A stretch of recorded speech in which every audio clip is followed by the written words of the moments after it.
Infinite, c'est un concert live qui génère une histoire en temps réel. C'est la musique qui donne vie à l'image. C'est une nouvelle forme de divertissement.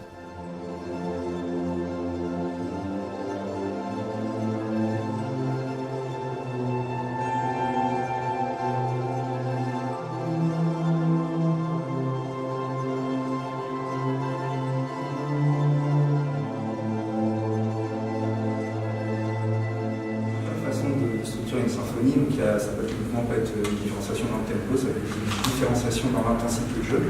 Nous avons choisi Romain Benitez parce que d'abord son travail sur l'exercice imposé était tout à fait honorable, brillant, mais c'est surtout son projet personnel qui nous a convaincus parce qu'il y avait justement de l'innovation. J'avais l'impression qu'il lançait un mode de recherche en collaboration avec plusieurs personnes pour trouver des solutions et pour faire quelque chose qui allait être évolutif et qui allait au-delà de son projet à lui. Et je suis d'ailleurs curieux de voir quelles vont être les conséquences et quelles vont être les implications de tout ça. Le programme Audi Talents Award m'a permis de vraiment enclencher le projet, c'est-à-dire que jusqu'à l'année dernière, j'avais en tête la musique. C'est un projet dont l'idée est née en fait quand j'étais en musicologie.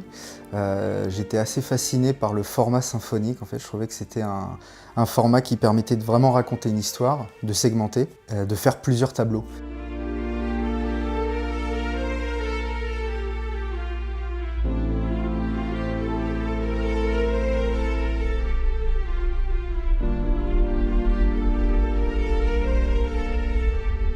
L'idée c'était de prendre une partie sound design, une partie avec des instruments électro et garder quand même une base avec les instruments orchestraux pour certaines émotions et certains effets.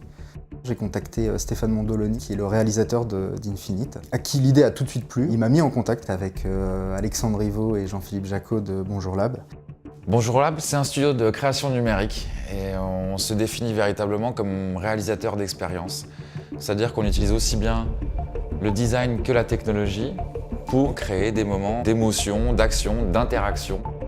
J'ai un rôle de pont entre le compositeur et les artistes visuels, créer un langage entre les deux pôles. Il y a vraiment eu un travail de programmation, d'informatique musicale, c'est-à-dire qu'il a fallu développer les outils qui allaient analyser le son de Romain.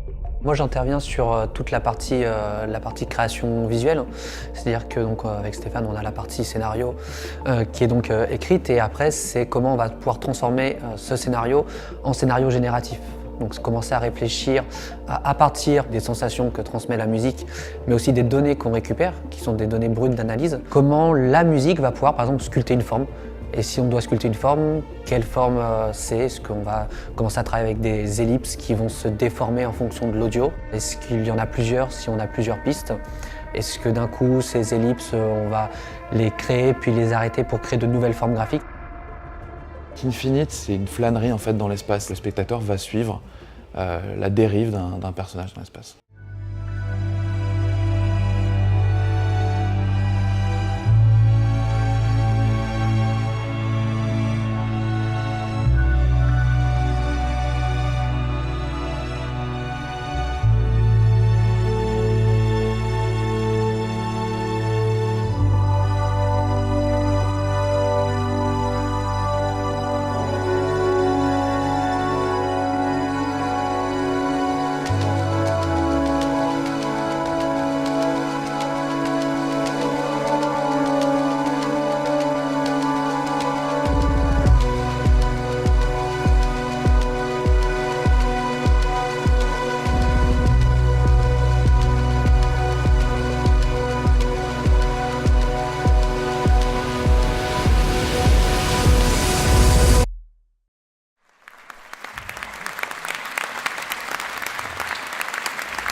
Pour moi, c'est une découverte. J'ai voyagé. Voilà. On a une émergence d'art et d'artistes au même moment. C'est un grand moment. On est dans l'art génératif, on est dans l'audio réactif. C'est quelque chose de très nouveau, qui est très avant-gardiste.